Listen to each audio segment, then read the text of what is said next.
ஸ்ரீ மகாகுருப்யோ நமஹ. ஹரிஹி ஓம்.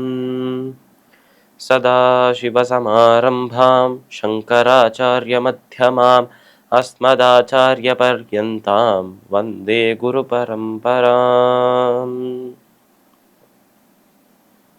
ஜெம் டிவியின் நண்பர்களுக்கு எனது வணக்கங்கள்.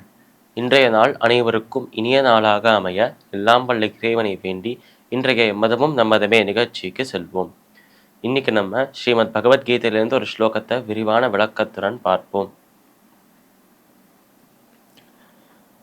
ந பிரஹ்ருஷ்யேத் பிரியம் பிராப்ய நோத்விஜேத் சாப்ய பிராப்ரியம் ஸ்திர புத்திர சம்மூடோ பிரம்மவித் பிரம்மணி ஸ்திதஹ. இந்த ஸ்லோகம் ஸ்ரீமத் பகவத்கீதையின் 5வது அத்தியாயமான கர்ம சந்நியாச யோகத்தின் 20வது ஸ்லோகம். இந்த ஸ்லோகத்தில் நம்ம கிருஷ்ணர் அர்ஜுனனை பார்த்து ஒரு கர்மயோகியின் லட்சணத்தை, ஒரு கர்மயோகியின் பெருமையை, ஒரு கர்மயோகியின் புகழை திருப்பி மறுபடி இன்னொரு முறை சொல்றாராம் இந்த இடத்தில்.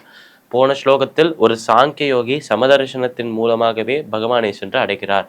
அந்த இறைவனை, அந்த மோட்சம் பெறணும், முக்தி பெறணும் என்று ஆசைப்படுகிற ஒரு நபர் சாங்கிய யோகத்தை பின்பற்றி, சமதர்சனத்தை பின்பற்றி அனைவரையும் சமமாக பார்த்து பகவானை சென்று அடைகிறார் என்று பார்த்தோம். இப்ப இந்த ஸ்லோகத்தில் நம்ம கிருஷ்ணர் ஒரு கர்மயோகியின் லட்சணத்தை மீண்டும் ஒரு முறை நமக்கு ஞாபகத்துக்கு படுத்துறாராம். இப்ப இங்க அவர் சொல்ல வரும் விஷயம் என்ன என்றால், ந பிரஹ்ருஷ்யேத் பிரியம் பிராப்ய நோத்விஜேத் பிராப்ய சாப்ரியம். அதாவது ந பிரஹ்ருஷ்யேத் பிரியம் பிராப்ய, நம்மளோட இந்த கர்மயோகியானவர் அவர் எவ்வளவு ஒரு சமபாவனையோடு இருப்பார். சமதர்சனம் என்பது சாங்கியோகியின் குணமாக இருக்கு. சமபாவனை என்பது நம்மளோட கர்மயோகியின் குணமாக இருக்கு. அனைத்தையும் சமமாக எடுத்துக்கொள்வார். துவந்தங்களுக்கு அப்பாற்பட்டவராக இருப்பார். துவந்தங்கள் என்றால் இரட்டைகள் என்று ஏற்கனவே பார்த்திருக்கோம். சுகம் துக்கம், லாபம் நஷ்டம், வெற்றி தோல்வி போன்ற இந்த ஆப்போசிட்ஸ், இந்த கான்ட்ராடிக்டரியாக இருக்கும் விஷயங்கள், இது எல்லாமே துவந்தங்கள் என்று சொல்வார்.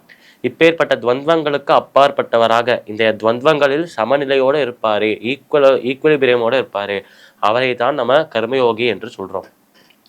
இப்பேற்பட்ட இந்த கர்மயோகியானவர் எவ்வளவு சமபாவனையோடு இருப்பார் என்றால், ந பிரஹ்ருஷ்யேத் பிரியம் பிராப்ய நோத்விஜேத் பிராப்ய சாப்ரியம்.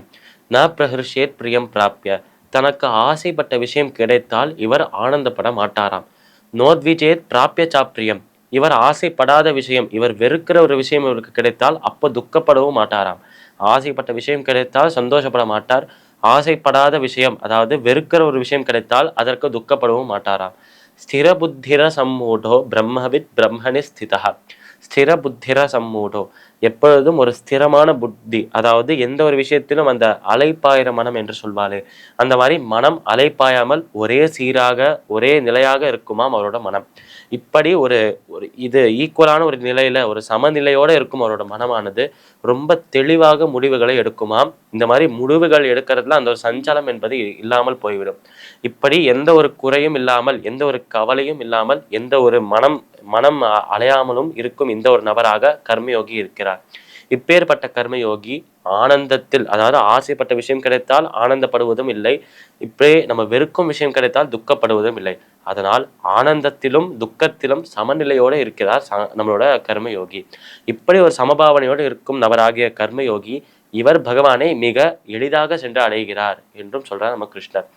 ஏற்கனவே இந்த அத்தியாயத்திலும் போன அத்தியாயங்களும் சில இடங்களில் நம்மளோட கர்மயோகியை பற்றி சொன்னார் நம்மளோட பகவான். இப்படி கர்மயோகியின் புகழை இத்தனை முறை சொன்ன பிறகும் மீண்டும் ஒரு முறை அவரோட புகழை சொல்லணும் என்பதற்காக இந்த ஸ்லோகத்தை சொன்னார். பகவத்கீதையின் 5வது அத்தியாயமான கர்ம சந்நியாச யோகத்தின் 20வது ஸ்லோகத்திற்குண்டான விளக்கம் இதுவே. இப்பேற்பட்ட இந்த கர்மயோகியின் அந்த புகழை, இப்பேற்பட்ட அந்த கர்மயோகியின் பெருமையை போன அத்தியாயத்திலும், போன அத்தியாயத்திற்கு முன்பு அத்தியாயமாக இருக்கும் 3வது அத்தியாயம், அதிலும் அந்த கர்மயோகியை பற்றிய புகழை பெருமையை ரொம்ப விளக்கமாக சொன்னார் நம்மளோட கிருஷ்ணர். அதாவது அந்த கர்மயோகி எப்படியெல்லாம் இருப்பார் என்று அர்ஜுனர் கேட்ட கேள்விக்கு அவ்வளவு முறை பதிலை சொல்லிட்டு வந்தார். முதலில் கர்மயோகம் ஆரம்பிக்கும் போது, கர்மயோகியின் அந்த ஒரு முதல் ஸ்லோகங்களில் நம்மளோட அர்ஜுனர் கிருஷ்ணரை பார்த்து ஒரு கேள்வியை கேட்டார். ஒரு கர்மயோகியானவர் எப்படி இருப்பார், அவர் எப்படி நடப்பார், அவர் எப்படி பேசுவார், அவர் எப்படி இந்த செயல்களை எல்லாம் செய்கிறார், எப்படி பகவானை சென்று அடைவார், இப்படி ஒரு கர்மயோகி எப்படியெல்லாம் இருப்பார், அவரோட வாழ்க்கையை எப்படி நடத்துகிறார் என்று அந்த கர்மயோகியை பற்றிய முழு விவரங்களையும் எனக்கு அளிப்பாயாக கிருஷ்ணா என்று வேண்டுகோளாக கேட்டார் நம்மளோட அர்ஜுனர். அந்த ஒரு கோரிக்கையை அந்த ஒரு 3வது அத்தியாயத்தோட நிறுத்தாமல் இந்த 3வது அத்தியாயத்திலும் 4வது அத்தியாயத்திலும் இந்த அத்தியாயமான கர்ம சந்நியாச யோகத்திலும் பின்வரும் பல அத்தியாயங்களிலும் நம்மளோட கிருஷ்ணர் அந்த கர்மயோகியின் அந்த குணங்களை ஆங்காங்கே சில சில இடங்களில் அழகாக சொல்லிட்டு வந்திருக்கார். அந்த விதத்தில் நம்ம அர்ஜுனர் கேட்ட அந்த கேள்வி 3வது அத்தியாயத்தில் அவர் கேட்ட அந்த கேள்விக்கான விடையாக இந்த ஒரு ஸ்லோகமும் அந்த விடையில இந்த ஒரு ஸ்லோகமும் ஒரு பாகமாக இருக்கு என்றுதான் சொல்லணும். பகவத்கீதையின் 5வது அத்தியாயமான கர்ம சந்நியாச யோகத்தின் 20வது ஸ்லோகத்திற்குண்டான விளக்கம் இதுவே. மீண்டும் நாளை சந்திப்போம். நன்றி, வணக்கம்.